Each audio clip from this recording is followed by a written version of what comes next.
수요일 저녁 말씀의 자리에 오신 여러분들을 주님의 이름으로 환영합니다. 제가 기도하고 수요 성경 강의 시작하겠습니다.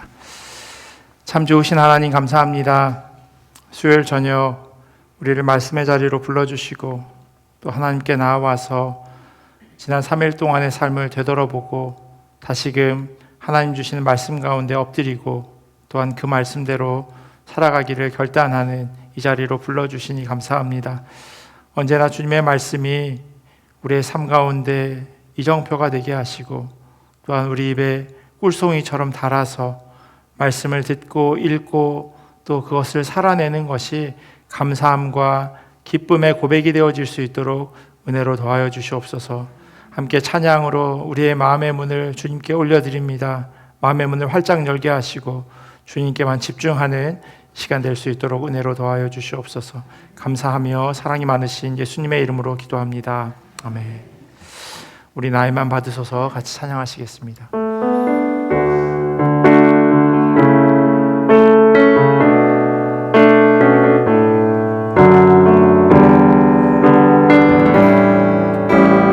나이만 받으소서. 나이만 받으소서. 오셔서 주님의 처소 삼으소서. 나의 전부이신 주여 내 맘을 받아주소서. 나의만 받으소서. 나의만 받으소서. 오셔서 주님의 처소 삼으소서. 나의 전부이신 주여 내 맘을 받아주소서. 오 나의 맘을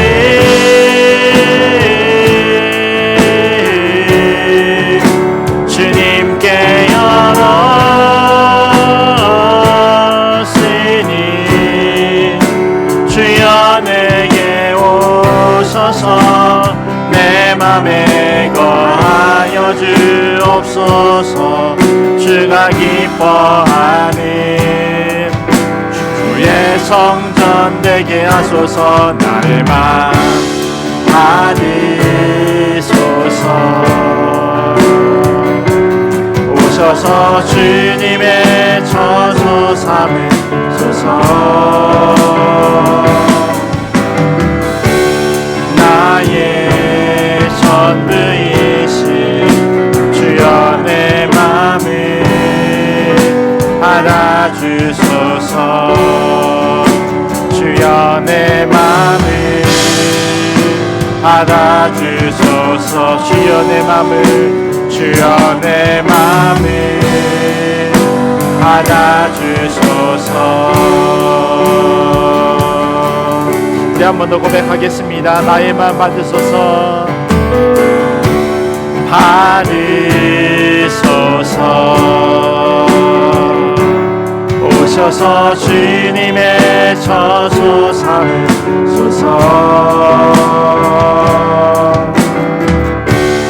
나의 전부이신 주여 내 맘을 받아주소서. 나의 맘 받으소서. 나의 맘 받으소서. 오셔서 주님의 처소 삼으소서. 나의 전부이신 나의 전부이신 주여 내 맘을 받아주소서. 오 나의 맘을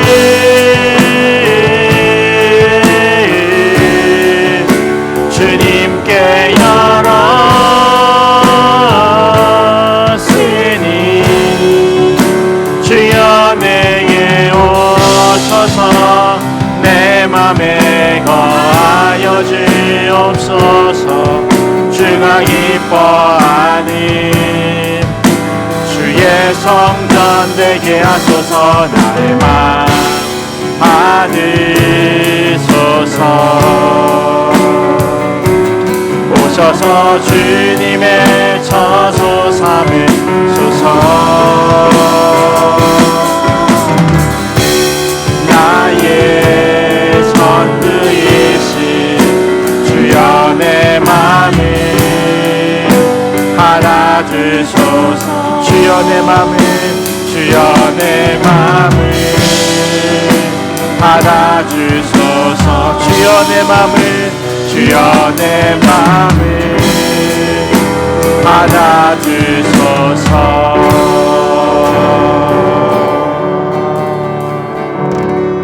아멘. 우리 황무지가 장미꽃같이 같이 찬양하시겠습니다.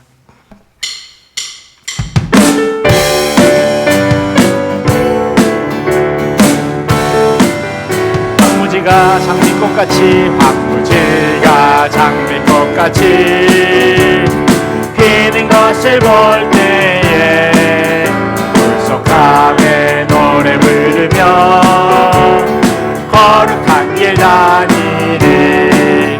거기 거룩한 그 길에 검은 구름 없으니 날과 같이 맑고 검은 거룩한 길 다니리.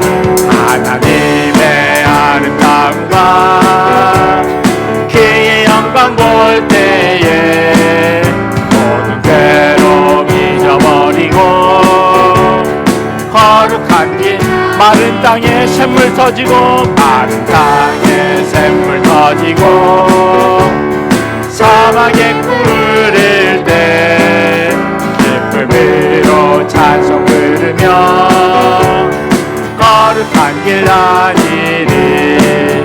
거기 거룩한 그 길에 검은 구름 없으니 낮과 같이 맑고 밝은 거룩한 길 다니리. 거기 악한 짐승 없으니 두려울 것 없겠네. 평안함과 즐거움으로 거룩한 길. 거기 죄인 전혀 없으니, 거기 죄인 전혀 없으니 거룩한 자뿐이라. 주님 주신 면류관으로 거룩한 길 다니리. 거기 거룩한 그 길에 검은 구름 없으니 낮과 같이 맑고 밝은 거룩한 길. 옳은 길 따르라, 옳은 길 따르라. 우리 세계 만민의 참된 길, 이 길 따라서 살 길은 온 세계에 전하세. 만 백성이 나갈 길, 어둠 밤 지나고 동 든다. 환한 빛 보아라 저 빛. 주 예수의 나라 이 땅 고독했네요. 주 예수 따르라 승리의 주. 세계 만민이 나가 길과 진리요 참 생명 대창검을 부수고 다 따르라. 놀라운 이 소식, 놀라운 이 소식 알리어 세계 만민을 구하려 내 주 예수를 보내신 참 사랑의 하나님. 백성이 따르길 어둠 밤 지나고 동 빈다. 환한 빛 보아라 저기 주 예수의 나라인.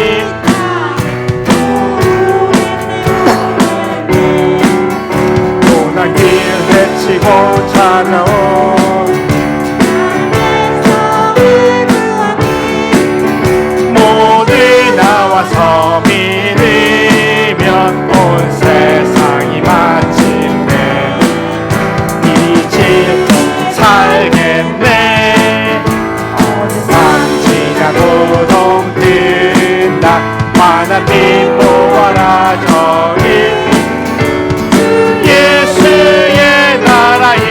땅에 번호겠네.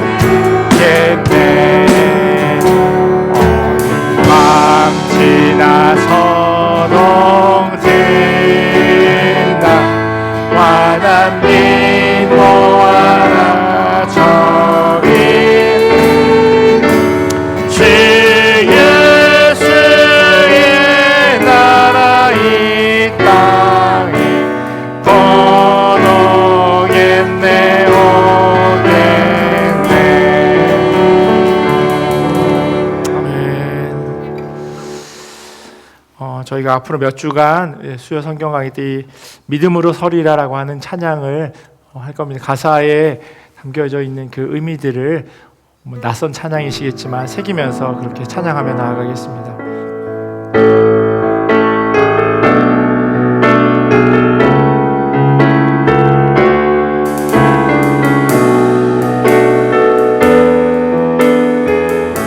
이곳에 임하신 하나님 나라, 이곳에 임하신 하나님 나라, 가난한 마음으로 바라보리라. 먼저 그 나라 기뻐하며 나의 삶 드리리. 주님이 맡기신 하나님 나라, 믿음의 눈으로 바라보리라. 하늘의 뜻이 이 땅 가운데 완성되기 날까지 믿음 나여 그 위에 서리라. 하나님의 나라는 무너지지 않으리. 믿음 나여 이 나라 세워가리라. 주님 떠오실 때까지.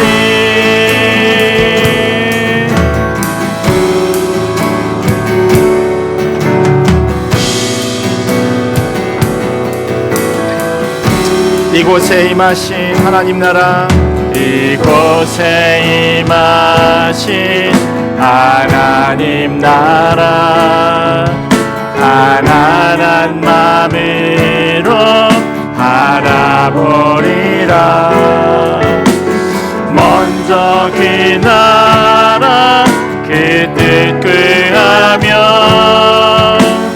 나의 삶 드리니. 주님이 맡기신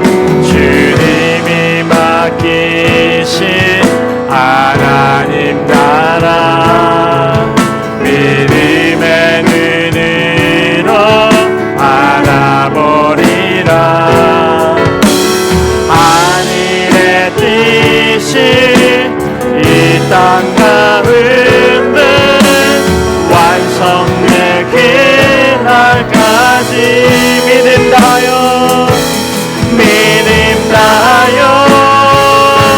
그 위에 서리라. 하나님의 나라는 무너지지 않으리. 믿음 다여 그 나라 세워가리라. 주님 오실 때 믿음 다여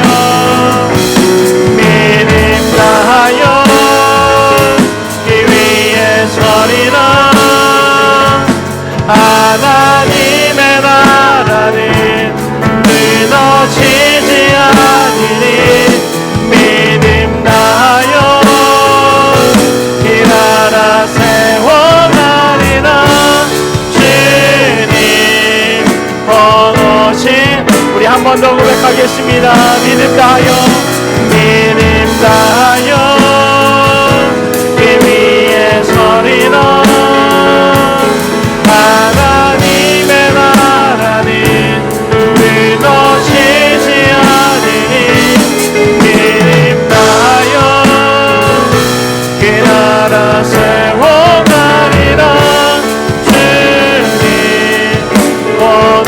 이루실 때까지.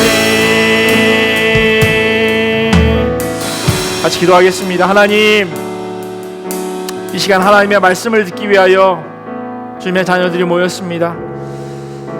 하나님께서 우리에게 약속하신, 그리고 우리에게 명령하신 하나님의 나라를 이 땅 가운데 세우는 그런 귀한 사명을 우리가 받았는데, 그것을 얼마나 하나님 뜻 가운데 이루며 살아가고 있는지 다시금 우리의 삶의 모습을 되돌아보게 하시고, 혹 부족한 것들이 있다면 이 시간 주님께 아뢰며, 하나님, 내가 하나님 기뻐하시는 대로 살겠습니다 라고 결단하기를 소원합니다. 무엇보다도 하나님 주시는 말씀을 사모하는 자들 되게 하여 주시옵소서. 기대하는 마음으로 하나님 주신 말씀 하나하나 잘 듣고 또한 실천할 수 있는 은혜도 허락하여 달라고 우리 이 시간 같이 기도하며 나아가겠습니다. 기도하겠습니다. 하나님, 우리의 연약함과 부족함을 주님 앞에 내려놓습니다. 하나님 말씀 가운데 서야 함에도 불구하고, 하나님 뜻 가운데 살아가야 함에도 불구하고 여전히 세상과 착하여 너무나도 부족한 모습으로 살아가는 우리의 모습들을 다시 한번 되돌아보게 하시고, 하나님 이 시간 하나님의 말씀을 기대하면서 또한 하나님께서 우리 가운데 허락하신 그 말씀을 온전히 사모하면서 그렇게 나아갈 수 있도록 하나님 인도하여 주시옵소서. 하나님 우리로 하여금 하나님의 말씀을 들을 수 있는 은혜를 허락하여 주시옵시고, 하나님 그 말씀이 마음 가운데 깊이 하나님 뿌리 내려져서 귀한 열매로 맺혀지는, 하나님께 영광으로 올려드리는 귀한 이 시간 되기를 소원합니다. 하나님께 함께 하시는 그하고 복된 자리, 하나님 오늘 영광 받으시는 그런 자리 되기를 간절히 소원하며 사랑이 많으신 예수님의 이름으로 기도합니다.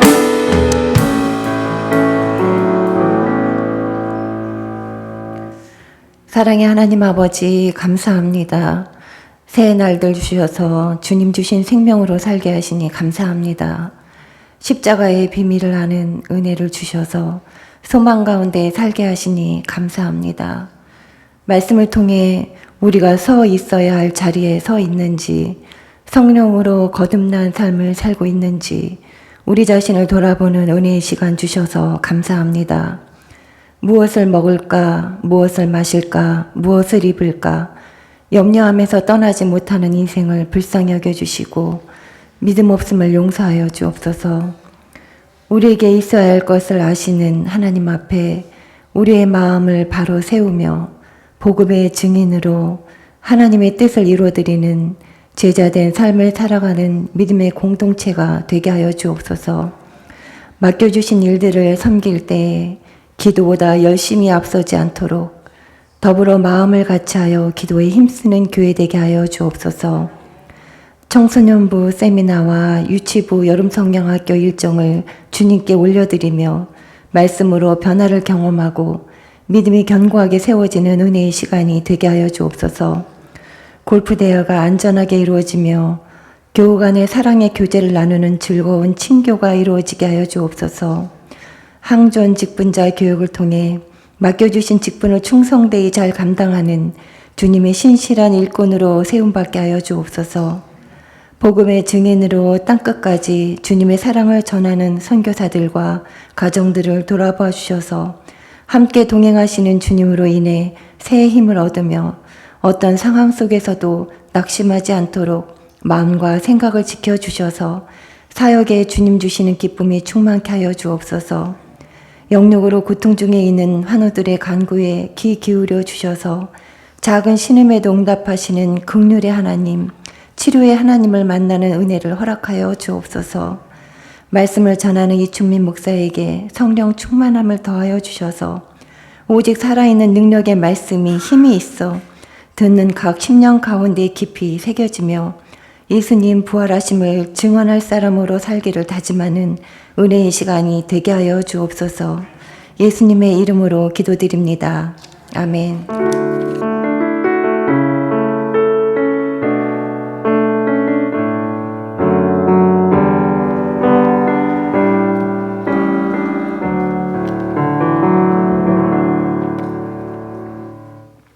하나님 주신 말씀 같이 보도록 하겠습니다. 제가 우리에게 주신 하나님의 말씀은 사도행전 1장 12절에서 26절까지 말씀입니다. 사도행전 1장 12절에서 26절까지 말씀.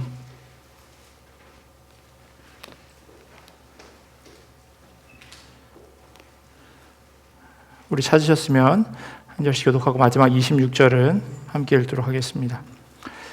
제자들이 감람원이라 하는 산으로부터 예루살렘에 돌아오니 이 산은 예루살렘에서 가까워 안식일에 가기 알맞은 길이라.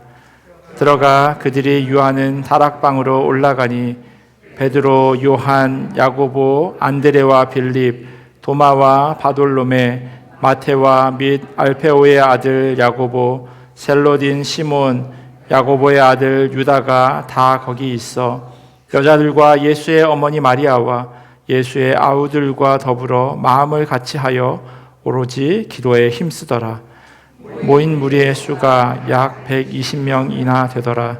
그때 베드로가 그 형제들 가운데 일어서서 이르되 형제들아, 성령이 다윗의 입을 통하여 예수 잡는 자들의 길잡이가 된 유다를 가리켜 미리 말씀하신 성경이 응하였으니 마땅하도다.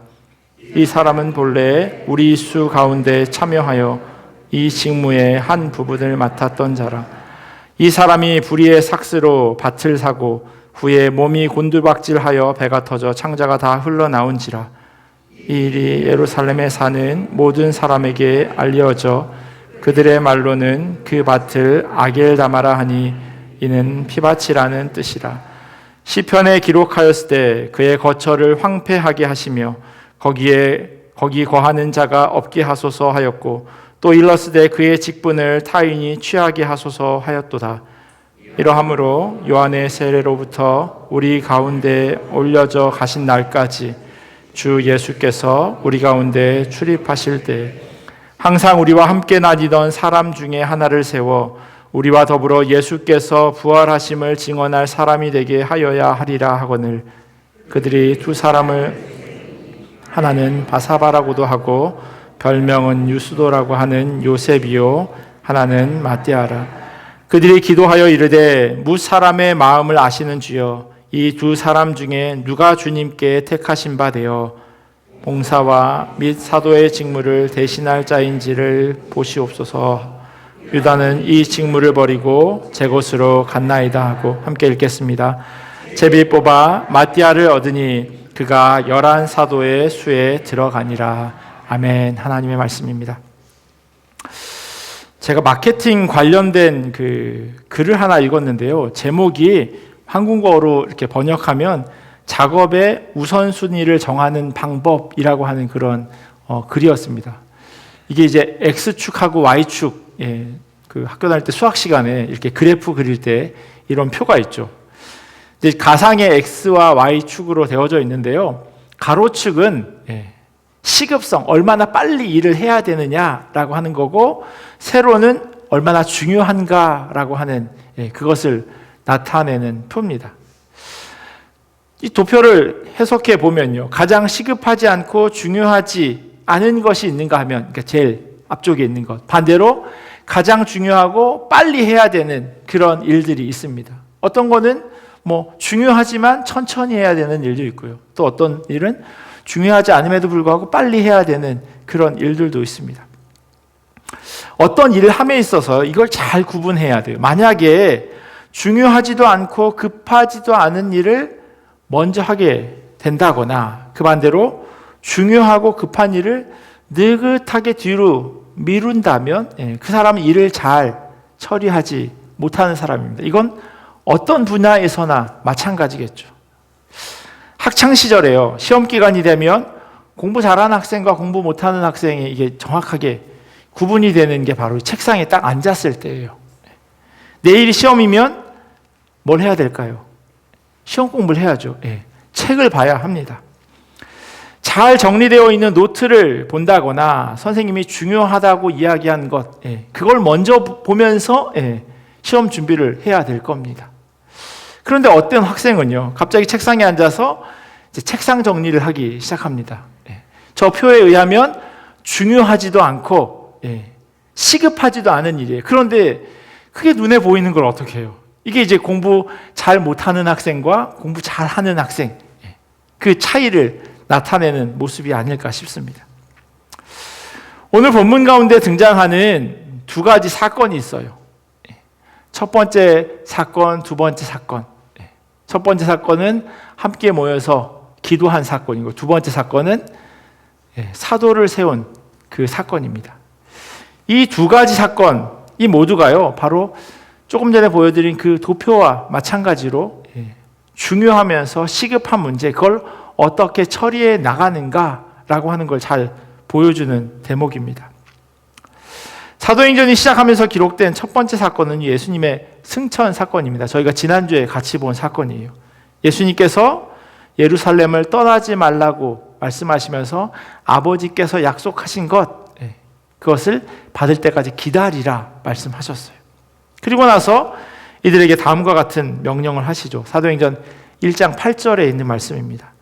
오직 성령이 너에게 임하시면 너희가 권능을 받고 예루살렘과 온 유다와 사마리아와 땅끝까지 이르러서 내 증인이 되라 말씀하셨어요. 그러면 이제 멀뚱히 기다리면 되는 걸까요? 떠나지 말라고 이야기했고 기다리라 말씀하셨으니 멀뚱멀뚱 그냥 기다리기만 하면 되는 걸까요? 제자들이요 처음에 그랬어요. 오늘 저희가 읽지는 않았는데 읽은 본문 바로 앞에 10절과 11절에 이런 말씀이 있어요. 올라가실 때 제자들이, 그러니까 예수님이 하늘로 올라가시는 그 장면이에요. 올라가실 때 제자들이 자세히 하늘을 쳐다보고 있는데 흰 옷 입은 두 사람이 그들 곁에 서서 이르되 갈릴리 사람들아 어찌하여 서서 하늘을 쳐다보느냐? 너희 가운데서 하늘로 올려지신 이 예수는 하늘로 가심을 본 그대로 오시리라 하였느니라 말씀합니다. 예수님이 기다려라, 성령 주실 거다, 예루살렘을 떠나지 말라 말씀하셨어요. 정말로 고지곳대로 그냥 그 자리에 앉아갖고 하늘만 이렇게 멍하니 쳐다보고 있는 겁니다. 너무너무 답답했던 것 같아요. 그래서 흰옷 입은 천사겠죠. 천사 매번 여기서 헷갈려요. 천사 두 명도 아니고 두 사람도 아니고 두 개도 아니고 하여튼 천사 둘이 와서 지금 뭐 하는 거냐고, 뭐 쳐다보냐고 라고 하면서 그들로 하여금 예수님께서 다시 오실 것이라고 하는 이야기를 해줍니다. 13절과 14절에 보면요, 제자들이 예루살렘으로 돌아가서 그들이 가장 중요하면서 먼저 해야 할 그 일을 합니다. 들어가 그들이 유하는 다락방으로 올라가니 베드로, 요한, 야고보, 안드레와 빌립, 도마와 바돌로메, 마테와 및 알페오의 아들 야고보, 셀로딘 시몬, 야고보의 아들 유다가 다 거기 있어 여자들과 예수의 어머니 마리아와 예수의 아우들과 더불어 마음을 같이하여 오로지 기도에 힘쓰더라. 예수님이 승천하신 이후에 그들이 가장 먼저 한 게 뭐냐면요, 방금 읽은 이 14절 말씀이에요. 물론 그보다 더 먼저 한 건 멍청하니 그냥 하늘을 쳐다보는 것이 더 먼저였겠지만 그걸 넘어가서 제자들이 모여서 한 가장 중요한 것, 그게 뭐냐면 첫 번째는 마음을 같이 하는 거였어요. 그리고 그들이 마음을 같이 하면서 모여서 했던 것, 그게 뭐냐면 기도에 힘쓰는 것이었습니다. 1997년 11월 21일 무슨 일이 있었는지 아세요? 그럼 뭐 어떻게 1997년 하면 떠오르는 것 있으세요? IMF. 그날이 바로 11월 21일이에요. 당시 경제부 총리가요, 충격적인 특별 기자회견을 합니다. 그 내용이 바로 대한민국 정부가 국제통합기금, IMF라고 불리는 그 국제통합기금에 자금 지원을 요청하기로 공식적으로 결정했다라는 겁니다. 사람들이 처음에 듣고 이게 무슨 얘기인가 했어요. 혹시 그 전까지 IMF라고 하는 것에 대한 이해가 있으셨는지 모르겠어요. 저는 IMF가 뭐 하는 건지 전혀 들어본 적도 없었던 것 같아요. 지금 생각해 보면. 근데 지금은 대한민국에 한 30대 이상 되는 분은 다 알 거예요. IMF가 뭐 하는 데인지. 가난한 나라 돈 빌려주는 그런 국제통화기금. 간신히 국가 위기, 부도 위기를 넘겼습니다. 기업들이 무너지고 은행들은 도산하고 수많은 주식들이 휴지 조각이 되어버렸고, 일자리를 잃었는데 일자리를 잃었다고 하는 이야기를 가족들에게 하지 못해서 양복을 입고 문을 열고 출근을 해서 등산을 하는 그런 사람들이 많이 있었다고 하는 등산 출근 현상이 언론에 보도되기도 했습니다. 나라가 망할 거라고 한 생각은 어느 누구도 못했던 겁니다. 뭐 일제시대처럼 다른 나라가 대한민국을 점령한 것도 아니었어요. 그냥 아무 일 없는 것처럼 생각했어요. 제가 군대에 있을 때요, 저희 군대 앞에 그 용사의 집이라고 하는 군 용품을 파는 그런 가게가 있었는데, 제가 98년도에 입대를 했는데 그 아저씨가 그러시더라고요. 자기는 기아 자동차가 망할 줄은 생각도 못했대요. 기아 자동차 주식이 조금씩 떨어지는데 이게 뭐 갑자기 순식간에 말 그대로 종이 조각이 됐다고 이야기하시더라고요. 그때요, 일제 시대 때 있었던 국채 보상 운동처럼 금모으기 운동이라고 하는 것이 대한민국에서 일어나게 됩니다. 어떻게 시작되었는지는 잘 모르겠어요. 아무리 자료를 찾아봐도 처음 어떻게 시작됐는지가 명확하지 않더라고요. 그때 전 국민이 모은 금이 자그마치 227톤이래요. 227톤. 당시 시가로 18억 불. 궁금하잖아요. 현재로 이게 얼마일까? 저는 이게 매번 궁금하거든요. 또 인터넷을 또 뒤져서 보니까 오늘 금 시세가 한 650불 정도, 한 돈에 650불 정도 돼요. 3.75g. 옛날에 돌잔치 하면 금반지 뭐 한 5만 원 뭐 이랬는데, 지금은 돌잔치 할 때 금한돈 주기는 쉽지 않습니다. 가깝지 않고서는 금한돈 돌반지를 선물하기가 쉽지 않아요. 금 한 돈이 650불이니까 1g으로 치면 한 170불 정도 돼요. 거기에 227톤을 곱하면요, 계산기가 처음엔 작아가지고 잘 안 되더라고요. 400억 불, 400억 불. 한국 돈으로 하면요 40조예요. 대한민국의 사람들은 도대체 무슨 생각을 가지고 있는지 참 궁금해요. 나라가 어려우니까요, 금리빨도 빼고 뭐 돌반지고 뭐고 다 모아가지고 40조를 만드는 사람이 대한민국 사람들인 겁니다. 이렇게 하나로 똘똘 뭉친 그 대한민국이요, 97년 11월에 외환위기가 닥치고 나서 그 다음에 12월부터 그 빌린 돈을 상환하기 시작해요. 그리고 2000년 12월 4일 국제통화기금의 모든 차관을 상환하고 대한민국이 IMF 위기에서 완전히 벗어났다고 하는 공식 발표를 하게 됩니다. 3년이 조금 지난 세계가 놀랐어요. 한국이라고 하는 사실 어디 있는지도 잘 모르는 나라, 그런데 나라가 망할 것처럼 부도가 난 것 같은 그런 상황이었는데 그걸 3년 만에 복구한다고 하는 건요, 정말 말도 안 되는 일이죠. 한 사람이 망해도 3년 안에 그걸 복구하는 것이 쉽지 않은데 한 나라가 망했는데 그걸 복구한다? 이와 같은 일이 가능했던 건요, 누가 뭐라고 해도 마음을 같이 하는 대한민국 국민 때문이었다라고 이야기할 수 있을 것 같아요. 그게 바로 우리나라의 저력입니다. 위기에 놓이게 되었을 때 이렇게 마음을 같이 하는 것이 너무나도 중요한 일입니다. 예수님이 승천하신 후요, 신도들 분명히 위기의식을 가지고 있었을 겁니다. 혹 우리 역시 예수님처럼 십자가에 달려 죽는 것 아닌가? 종교 지도자로부터 혹은 로마 군인들로부터 체포되는 것 아닌가라고 하는 걱정과 두려움이 왜 그들에게 없었겠습니까?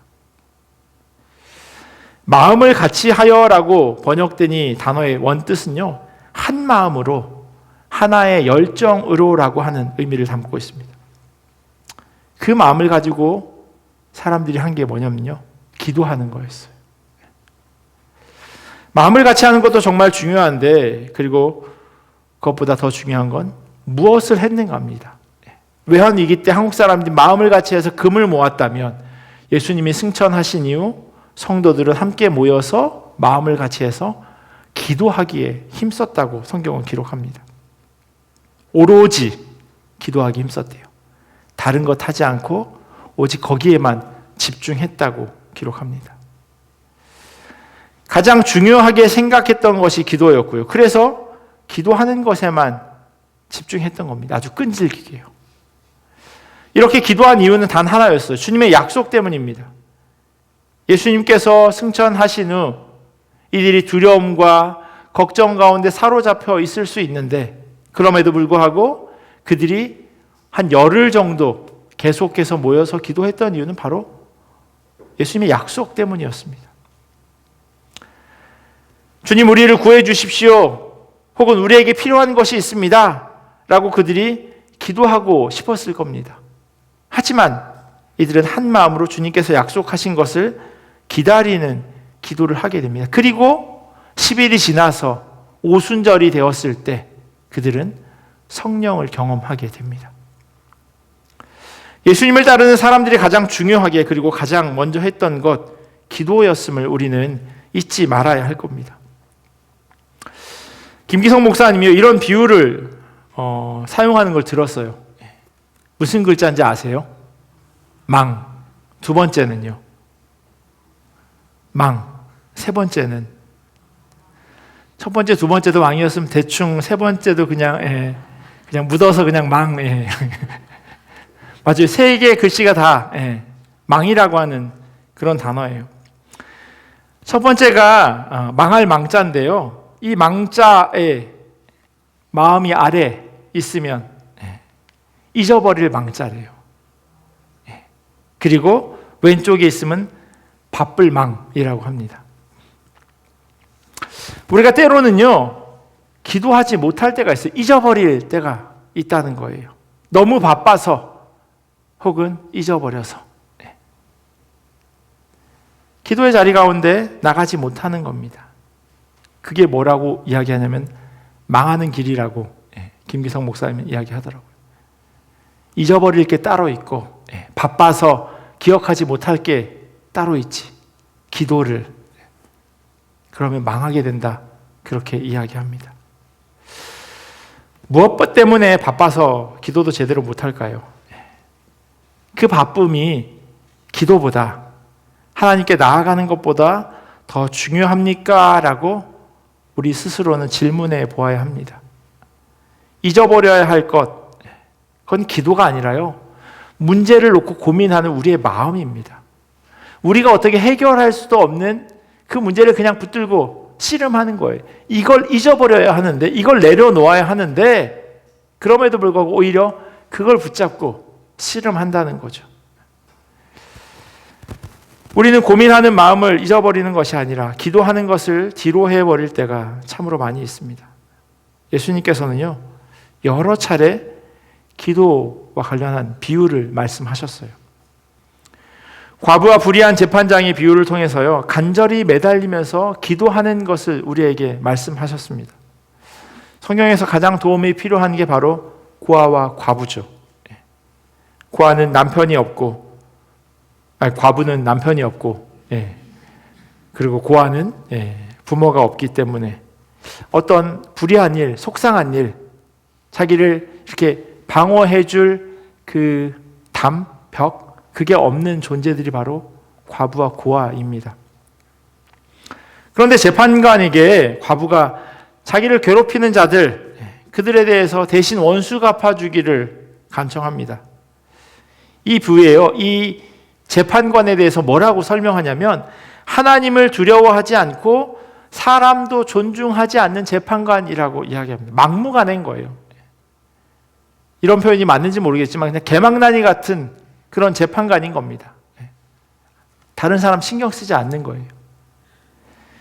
그런데 이 재판관이 과부의 이 하소연을 들어줘요. 왜냐하면 너무 귀찮아서, 자꾸 찾아오는 게 짜증이 나서 그래서 번거롭게 하는 그것이 너무 싫어서 원한을 풀어주겠다라고 이야기합니다. 그러면서 성경에 예수님께서 뭐라고 말씀하시냐면요, 하물며 하나님이 이 재판관보다 못하겠냐는 거예요.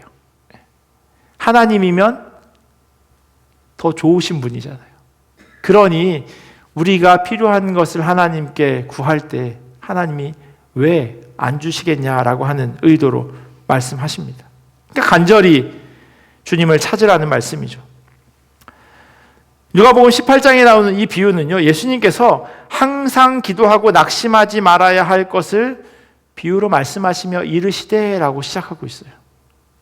항상 기도해야 하고 어려움을 당했을 때 낙심하지 말아야 하는, 낙심하지 않아도 되는 그 이유, 그게 뭐냐면 기도라는 거예요.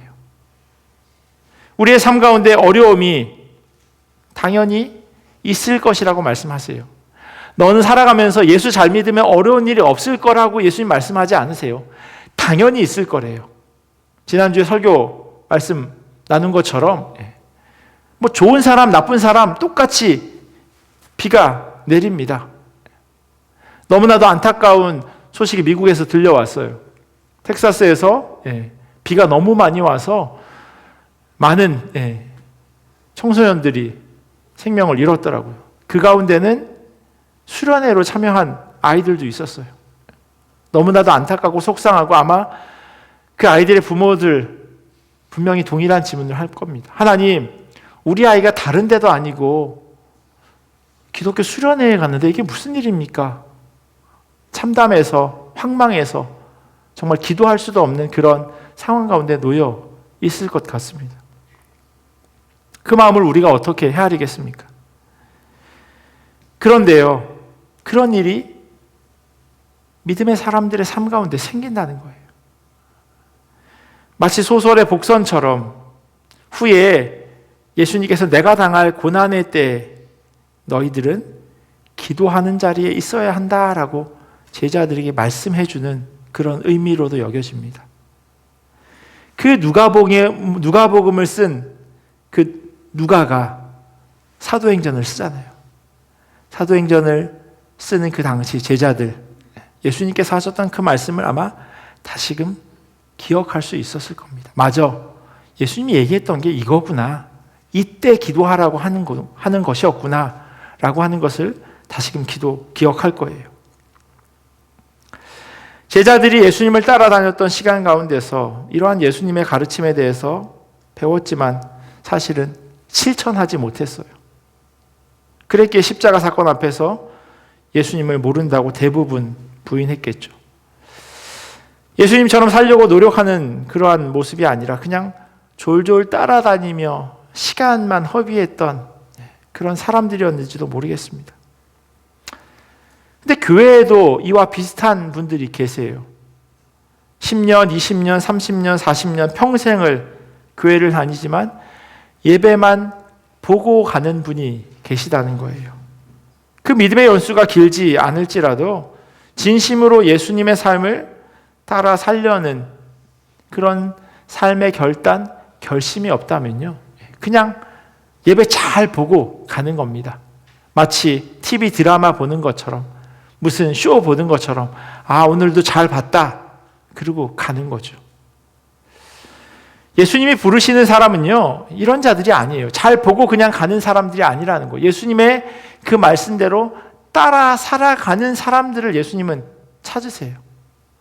부활하신 예수님을 만나기 전에 제자들의 삶이 구경하는 사람이었다면, 그런 삶의 모습이었다면, 부활하신 예수님을 만나는 그들은 이제 참 제자의 모습으로 바뀌게 됩니다. 제자란 스승의 삶을 따라 살아가는 사람입니다. 그래서 예수님께서 하신 것처럼 마음을 같이하여 오로지 기도하기에 힘쓰는 모습을 이들은 보였습니다. 어쩌면 예수님이 떠난 후에야 기도의 진정한 의미와 기도의 능력을 알게 되었는지도 모르겠습니다. 오늘 본문 가운데 또 하나 중요한 사건이 기록되어 있습니다. 사실 이게 왜 이렇게 중요한가 싶기도 해요. 1절부터 12절까지 보다 어쩌면 15절부터 26절까지 더 많은 분량을 할애하고 있어요. 그 내용은 사도 한 명을 뽑는 그 이야기입니다. 새로운 사도를 뽑는 사건이에요. 예수님에게는 여러분 다 알고 계시는 것처럼 12명의 제자가 있었습니다. 근데 그 가운데 한 명의 결원이 생겨요. 그와 같은 일이 일어난 이유, 베드로가 오늘 보면 18절과 19절에서 설명합니다. 이 사람이 불의의 삭스로 밭을 사고 후에 몸이 곤두박질하여 배가 터져 창자가 다 흘러나온지라. 이 일이 예루살렘에 사는 모든 사람에게 알리어져 그들의 말로는 그 밭을 아겔다마라 하니 이는 피밭이라는 뜻이라. 가룟 유다에 대한 이야기죠. 예수님을 은 30냥에 팔고 그것으로 밭을 샀는데 결국 죽게 됩니다. 예루살렘에 살고 있는 모든 사람들은 그 소문을 들었고요. 그리고 그 땅의 이름을 피밭, 피의 땅, 그래서 아겔다마라고 불렀다고 합니다. 베드로 사도는요, 가룟 유다의 죽음을 시편에 기록되어져 있는 그 말씀을 인용하면서 그 죽음이 마땅하고 이제 우리가 무엇을 해야 된다라고 하는 그 내용을 찾았습니다. 본문 20절에 보면요, 시편에 기록하였을 때 그의 거처를 황폐하게 하시며 거기 거하는 자가 없게 하소서 하였고 또 일렀으되 그의 직분을 타인이 취하게 하소서 하였도다. 새로운 사람으로 이제 가룟 유다, 이 유다의 빈자리를 채워야 합니다. 하지만 한 가지 의문이 생겨요. 왜 빈자리를 채워야 하냐는 겁니다. 그냥 11명으로 충분하지 않을까라는 거죠. 사도행전 12장을 보면요, 예수님의 제자 가운데 첫 번째 순교자가 생겨납니다. 야고보 사도가 순교하게 돼요. 근데 성경 어디를 봐도요, 야고보 사도가 순교한 후에 그 한 자리를 채웠다라고 하는 기록을 찾아볼 수 없습니다. 성경뿐만 아니라 다른 전통에서도 사본에서도 찾아볼 수 없어요. 그럼 왜 유독 가룟 유다의 빈자리는 다시 채워야 할까요? BSD 주석을 보니까 이런 설명을 해 놓았더라고요. 그것은 예수님이 12사도와 12지파를 대비시켰다는 것이다. 그러니까 12사도, 12지파, 이거를 구약과 신약에서 이렇게 대비시켰다는 거예요. 만일 초대교회가 구약 이스라엘과 직접적인 연관성을 지니고 있는 것으로 실로 구약 이스라엘의 성취로 받아들여지려면 그 창립자의 수가 감소되어서는 안 된다.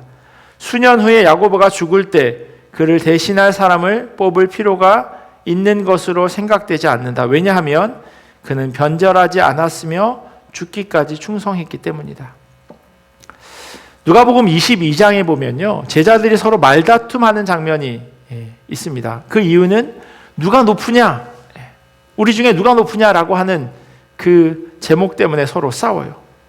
그런 제자들을 보시고 예수님께서 가장 큰 사람은 어린아이와 같아야 한다고, 그리고 다스리는 사람은 섬기는 사람 같아야 한다고 설명해 주세요. 그런데 이와 같은 설명을 하시며 제자들에게 마지막으로 뭐라고 말씀하시냐면요, 누가복음 22장 28절에서 30절 말씀이에요. 너희는 나의 모든 시험 중에 항상 나와 함께 한 자들인즉 내 아버지께서 나라를 내게 맡기신 것 같이 나도 너희에게 맡겨 너희로 내 나라에 있어 내 상에서 먹고 마시며 또는 보좌에 앉아 이스라엘 12지파를 다스리게 하려 하노라. 그러니까 예수님께서요, 12제자가 이스라엘 전체 12지파를 대표한다라고 하는 말씀을 하신 겁니다. 그러니까 제자 한 명이 한 지파를 맡고 있는 거예요. 이것은 자칫 왕이나 총리 같은 역할을 한다라고 하는 것을 말하는 것은 아닙니다. 복음을 전하는 대표성을 이야기하고 있는 겁니다. 예수님의 이와 같은 말씀을 베드로는 기억하고 있었던 겁니다. 우리가 12명이어야 이스라엘 전체를 구원할 수 있다라고 하는 생각을 잊어버리지 않은 겁니다. 그래서 결혼이 생겼기에 그 자리를 채우려 했던 거예요. 무엇보다 가룟 유다의 죽음은요, 주님께서 맡겨주신 일을 감당하다 죽은 것이 아니었기에 그렇습니다. 야고보는 예수님의 일을 감당하다가 순교하였기에 그 자리를 다시 채울 필요는 없었지만 가룟 유다는 그렇지 않았다는 거예요.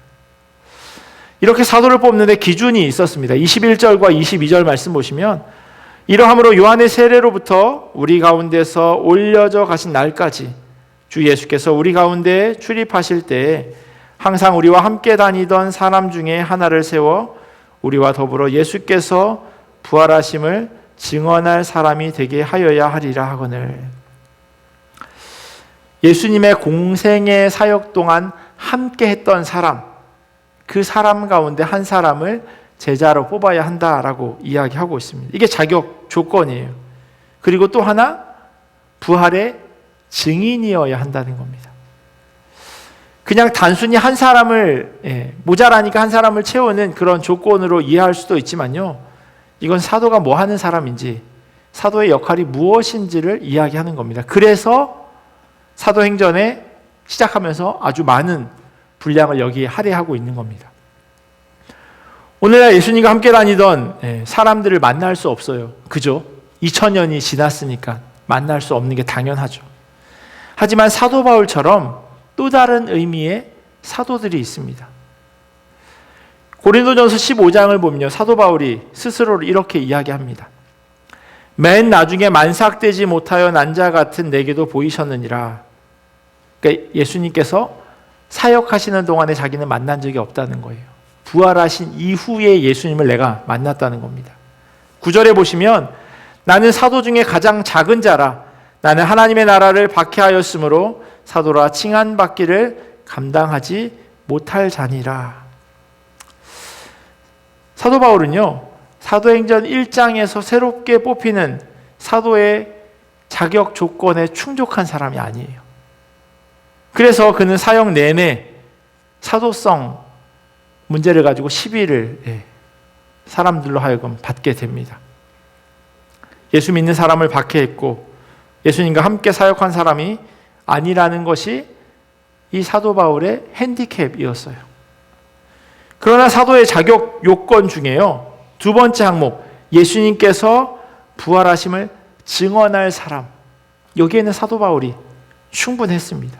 그리고 오늘날 예수 그리스도를 구주로 믿는 사람들 동일한 역할, 동일한 지위를 가지게 된다고 하는 것도 사도행전에서 이야기하고 있는 겁니다. 그래서 사도행전 29장을 써야 한다라고 하는 그 의미가 바로 여기에 있는 거예요. 1장에서 이제는 사도행전이 28장으로 끝나는 것이 아니라 예수 그리스도를 구주로 고백하고 복음을 전하는 여러분들이 사도들이니 이제 사도행전을 계속 써 나가야 하는 것 아닙니까? 라고 하는 의미로 그렇게 이야기하는 겁니다. 스스로 사도들 가운데 어느 누구보다도 더 열심히 일했고 이것은 나와 함께 하신 하나님의 은혜라고 사도 바울이 고백하거든요. 나는 살아계신 예수님 만난 적이 없습니다. 하지만 부활하신 예수님을 만났을 뿐만 아니라 내가 여전히 복음을 위해 땀 흘리며 살아가기에 나는 사도임이 충분합니다. 라고 사도 바울이 이야기합니다. 참 제자는요, 아까 말씀드린 대로 자기가 바라는 그 스승의 삶의 모습을 따라가는 거예요. 삶으로 그걸 살아내는 겁니다. 하지만 때로는 말로만 하는 사람이 있어요. 말로만 하는 사람은 참 제자라고 말할 수 없습니다. 그렇게 말로만 하는 건요, 마치 팬 같은 거예요. 카일 아이들먼이라고 하는 분이 쓰신 팬인가 제자인가, 영어 제목으로는 Not a Fan이라고 하는 책이 있는데 거기에 비슷한 내용이 있어요. 팬은 사전적인 정의가 뭐냐면 누군가를 열정적으로 좋아하는 사람이래요. 그 사람의 삶의 모습을 따라 살아가는 사람, 그게 팬이 아니라 그냥 그 모습을 열정적으로 좋아하는 사람이 팬이라는 겁니다. 거기 책에 이렇게 써 있어요. 팬은 맨몸에 페인트 칠을 하고서 축구장에 가는 사람이다. 팬은 관람석에 앉아 팀을 열렬히 응원하는 사람이다. 팬은 선수가 사인한 운동 셔츠를 벽에 걸어두고 자동차 뒤에 갖가지 범퍼 스티커를 붙인다. 하지만 정작 경기에는 나서지 않는다. 경기장에서 땀을 뻘뻘 흘리며 달리거나 공을 차지는 않는다. 선수들에게 관해서는 모르는 게 없고 최근 기록을 줄줄이 꿰고 있지만 선수들을 개인적으로 알지는 못한다. 고함을 지르며 응원은 하지만 경기를 위해 희생을 하지는 않는다. 게다가 응원하는 팀이 자꾸만 패하면 그렇게 좋아하던 마음도 조금씩 식어가고 심지어 다른 팀으로 옮기기도 한다. 팬은 어디까지나 팬일 뿐이다. 이렇게 써 있어요. 베드로 사도가 예수님과 함께 다니던 사람 중에서 하나를 세웠다라고 하는 그 이유가 바로 이것을 검증하기 위해서입니다. 복음서에 보면요, 항상 예수님 주변에 많은 무리가 있었어요. 마치 어떤 야구팀, 어떤 축구팀, 유명한 선수를 응원하는 것처럼 따라다니는 거예요. 가서 오늘날로 치면 야구공 가져다가 사인해달라고, 축구 옷 뒤에다가 사인해달라고 그렇게 하는 사람들인 겁니다. 이들은 제자라고 부르지 않아요. 이들은 성경에 무리라고 이야기하고 있고 이 카일 아이들만의 표현에 의하면 그냥 팬인 겁니다. 따라다니는 거죠. 하지만요, 진짜 제자라면, 사도로 부름받은 사람이라면 예수님을 따라다녔을 뿐만 아니라 이제는 예수님이 살아가라고 하는 그 복음을 전하는 그 일을 맡아서 행하는 사람이라고 하는 겁니다. 베드로는 지금 예수님과 함께 뛴 사람, 그 한 사람을 찾고 있는 거예요. 새로운 팬을 찾는 게 아니라 주전 멤버를 찾고 있는 겁니다. 그렇게 해서 뽑힌 사람이 26절에 기록된 마띠아예요. 어떤 신학자는요, 예수님께서 기다리라 명령하셨는데 베드로가 지금 기다리지 않고 새로운 사도를 뽑는 일, 예수님이 시키지 않은 일을 했기에 성경에 마띠아라고 하는 이름이 여기 말고는 더 이상 등장하지 않는다라고 이야기하기도 합니다. 근데요, 그건 너무 과한 추측이에요. 왜냐하면 예수님이 부활하신 이후에 12명의 이 제자들, 그런데 이들이 성경 뒤에요. 사도행전 1장 이후에 몇 명이나 등장할까요? 베드로, 야고보, 그리고 요한복음을 쓴 요한. 나머지 12명에서 3명 빼면 9명, 나머지 9명은 등장하지 않아요. 그렇다고 해서 그들이 복음을 전하는 일을 하지 않았다고 하는 것은 아닙니다. 그들은 분명히 자기의 생명을 다하는 그날까지 복음을 전하며 살았습니다. 말씀을 정리하겠습니다. 오늘 저희가 읽은 본문 가운데 기억해야 될 것을 다시 한번 떠올려 보시면 좋겠습니다. 믿음의 공동체는요, 마음을 같이 해야 하고요. 다른 것 말고 가장 먼저 해야 될 건 기도하는 일에 힘쓰는 것입니다. 그리고 무엇보다도 제자로서 증인된 삶을 살아가야 한다는 겁니다. 우리가 속한 공동체를 한번 둘러보시면 좋겠습니다. 우리는 얼마나 마음을 같이 하고 있는지, 얼마나 예배와 기도의 자리를 사모하고 있는지, 그리고 살아가는 그 삶의 자리에서 그곳이 교회이든 가정이든 혹은 각자의 일터나 서 있는 곳에서 주님의 제자로 증인된 삶을 살아가고 있는지 질문해야 합니다. 너무나도 기본이 되는 내용 같고요. 또 그다지 새로울 것 없지만 그럼에도 주신 말씀으로 잘 살아가는 것이 쉽지 않습니다. 그래서 다시금 주님께서 우리에게 이 말씀을 읽도록 하시는지도 모르겠습니다. 이것을 기억하고 그대로 살아가라고 말입니다. 주님의 말씀에 순종하고 또한 그 말씀대로 살아내는 우리 모두가 되기를 예수 그리스도의 이름으로 간절히 축원합니다. 기도하겠습니다. 참 좋으신 하나님 감사합니다. 하나님께서 우리를 너무나도 사랑하셔서 이 땅 가운데 오셔서 죽기까지 하셨습니다. 그리고 우리로 하여금 이 땅 가운데서 복음을 살아내라 말씀하셨습니다.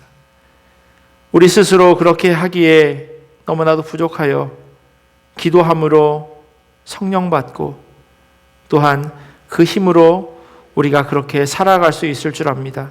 그런데 주님, 우리가 다시 한번 결단하고 이미 알고 있는 말씀임에도 불구하고 그 말씀을 잊어버리지 않도록 인도하여 주시옵소서. 주님 뜻 가운데, 주님 말씀 가운데 그렇게 살아가기를 간절히 소원합니다. 언제나 주님이 기뻐하시는 대로 무엇보다도 들은 말씀을 삶 가운데 온전히 살아내는 주님의 자녀들 될 수 있도록 은혜로 도와여 주시옵소서. 감사하며 사랑이 많으신 예수님의 이름으로 기도합니다. 아멘.